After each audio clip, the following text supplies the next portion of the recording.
Bien, bonjour une fois de plus. Je suis de retour.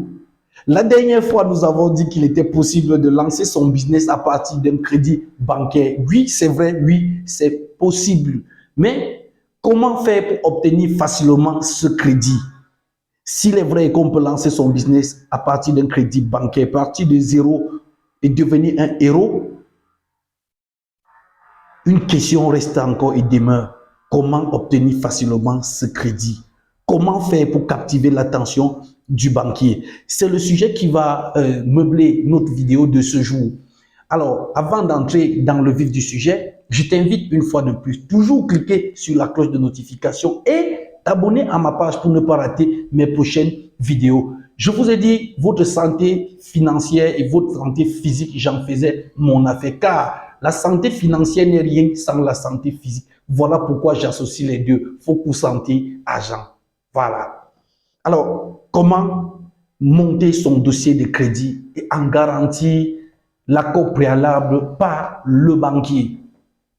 De prime abord, il faut dire que dans notre environnement, l'accord du crédit bancaire relève d'un mythe. À chaque fois que vous appelez votre client pour lui dire l'accord vient d'être donné pour votre demande de crédit, alors il fait comme si il ne s'attendait pas à ce que cela soit. Pourquoi? Tout simplement pourquoi? Parce que dans notre environnement, nous ne nous entourons jamais des éléments, de tous les éléments dont le banquier a besoin pour travailler notre dossier et accorder facilement le crédit en toute quiétude. C'est vrai, le risque zéro n'existe pas, mais il y a un minimum qui peut permettre au banquier non seulement d'avoir une bonne maîtrise de la personne que vous êtes en tant que porteur de projet ou alors demandeur de crédit, mais aussi avoir une bonne connaissance de votre entreprise ou de votre projet et connaître que vous maîtrisez bel et bien votre sujet afin de pouvoir mieux gérer et garantir le remboursement du crédit qui vous sera accordé ou alors le remboursement du besoin pour lequel vous le sollicitez. Voilà pourquoi aujourd'hui, je vais vous donner les points sur lesquels vous devez vous baser pour monter votre demande de crédit. Le premier élément, c'est l'identification du demandeur de crédit que vous êtes. Au niveau de l'identification, il y a ce que j'appelle toujours la présentation de la personne porteur de l'entreprise ou alors du représentant ou alors du porteur de projet que vous êtes. Parce qu'il faut le dire, dans notre environnement, nous avons coutume d'aller toujours vers le banquier comme des lépreux. Nous avons perdu la place que nous avons en tant que client de la banque. Client de la banque, quelqu'un qui fait vivre la banque. Parce que c'est vous qui faites vivre la banque et non l'inverse. La banque ne vous fait pas vivre, vous faites vivre la banque. Alors, en tant que personne, vous devez être fier de celui que vous êtes lorsque vous allez vers votre banquier. Lorsque vous vous présentez à votre banquier, vous devez être fier de celui que vous êtes. Vous devez trouver le moyen de captiver l'attention du banquier lorsque vous parlez de vous. Vous devez avoir toute l'assurance nécessaire lorsque vous êtes face à votre banquier. Et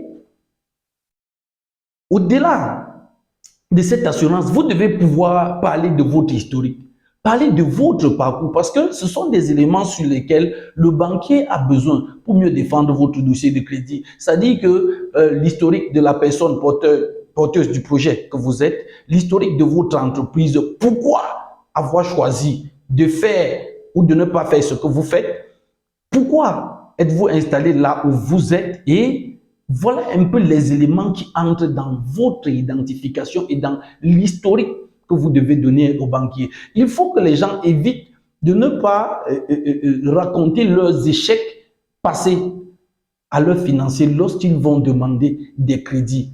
Ça, c'est l'identification de la personne que vous êtes. Mais maintenant, le deuxième élément sur lequel je vais revenir, c'est le compte bancaire que vous disposez. Parce que l'accord du crédit, il faudrait que les gens le sachent, l'accord du crédit passe préalablement par le type de compte que vous ouvrez auprès de votre banquier.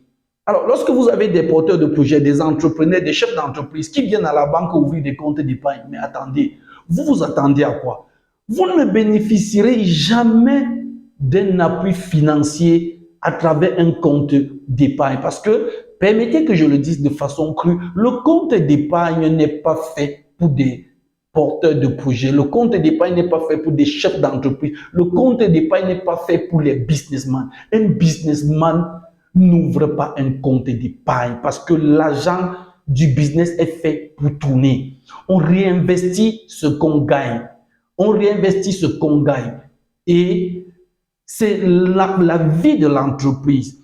C'est l'activité de l'entreprise qui garantit la sécurité du chef d'entreprise. Donc, le compte d'épargne n'est pas fait pour les entrepreneurs. Je suis désolé. Alors, donc à la base, lorsque vous partez ouvrir des comptes auprès des banquiers, il faut qu'on arrête. Le compte du business, c'est le compte courant commercial. Voilà le compte que vous devez avoir. Il faut que nous arrêtons de toujours croire qu'il faut avoir un compte d'épargne parce qu'on ne veut pas payer des agios. Non, le compte d'épargne n'est pas fait pour des businessmen. Voilà le deuxième élément après votre identification. Donc, vous devez vous rassurer que le compte que vous disposez auprès de votre banquier est un compte courant. Le troisième élément, rassurez-vous que non seulement vous avez ouvert ce compte courant, qu'au moins, au minimum, vous avez fait transiter par là ne serait-ce qu'une firme partie des revenus du chiffre d'affaires de votre entreprise. Ça, c'est pour les entreprises qui fonctionnent déjà. Maintenant, pour des porteurs de projets, pour des start-upers, ayez à la base ce compte courant, mais rassurez-vous d'avoir des éléments qui peuvent quand même retracer le parcours votre parcours transactionnel entre le moment où vous êtes à la banque et le moment où vous avez eu l'idée de projet ou alors tout ce que vous avez fait par le passé. Voilà un autre élément qui entre en jeu. Maintenant qu'on a réuni tous ces éléments, on entre maintenant dans le vif du sujet, le besoin exprimé. Alors, dans le besoin exprimé, j'avais de temps en temps déploré le fait que un client arrive à la banque et il vous dit j'ai besoin d'un crédit. Vous lui demandez quel montant à peu près. Il dit je ne sais pas ce que vous me donnez, je prends. Je suis désolé de vous dire aujourd'hui, non, on ne prend pas ce qu'on nous donne. Le besoin doit être bien défini, très bien défini dans votre dossier de crédit. Si vous dites qu'on peut vous donner ce qu'on vous donne, vous prenez. Alors, si on vous donne 10 millions alors que vous portez un projet de 30 millions, dites-moi où irez-vous chercher le complément pour pouvoir lancer le projet? Et c'est ça la cause principale du non-remboursement de beaucoup de crédits dans notre système parce que les gens disent ce que vous me donnez, je prends. Alors, le banquier, sur les quelques informations mises à sa disposition, va dire ok, on peut prendre le risque sur ce client à hauteur de 10 millions, mais seulement vous avez un projet de 30 millions. Alors, vous allez prendre les 10 millions et quelques temps après, vous lancez, vous commencez le projet, vous vous arrêtez au milieu. Non seulement vous ne pouvez pas rembourser la banque, mais également vous ne pouvez pas finir le projet et commencer à bénéficier des produits issus de l'investissement que vous avez fait. Donc, voilà un détail sur lequel il faut prendre du temps et réfléchir longuement, faire une bonne analyse pour avoir quel est exactement le montant dont vous avez besoin pour couvrir les charges ou alors pour couvrir tout l'investissement que vous aurez à faire. Après le besoin, après le montant, il faut déterminer maintenant la nature du crédit que vous voulez. Il y a le type de crédit.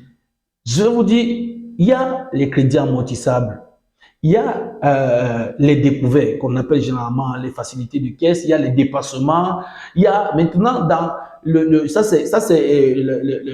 ça dit que ça c'est sur la base de la durée ou alors des types de crédits. Maintenant, lorsqu'on élargit, ces crédits-là changent aussi en fonction de l'activité que vous menez. Donc, vous devez pouvoir circonscrire exactement quel est le moment, le meilleur moment dans votre activité pour faire de bonnes recettes. Alors, ce sont ces éléments-là qui doivent vous permettre de déterminer le type de crédit que vous voulez. Après avoir donné le montant, de déterminer le type de crédit que vous voulez et de savoir comment est-ce que vous allez demander au banquier d'organiser, d'étaler votre crédit sur le temps afin de vous permettre de ne payer les traites que sur la période de vache grasse. Autant pour moi, cela vous évitera les moments de pression Lorsque vous passez en impayé, cela vous évitera. Alors à ce moment, le banquier va vous autoriser des périodes de différés, périodes au cours de laquelle vous n'aurez qu'à payer des intérêts sans avoir à payer le principal que vous viendrez couvrir plus tard pendant la période de vache grasse. Voilà un peu. Alors, la durée maintenant, il faut aussi, une fois que vous avez déterminé le vrai montant du crédit, la nature du crédit, cela vous facilite la tâche pour avoir la durée. Parce que, en fonction de votre activité, en fonction de la courbe de votre activité étalée sur les saisons ou sur l'année, ça vous permet de mieux déterminer la durée de votre crédit. Voilà. On a fini là, on sort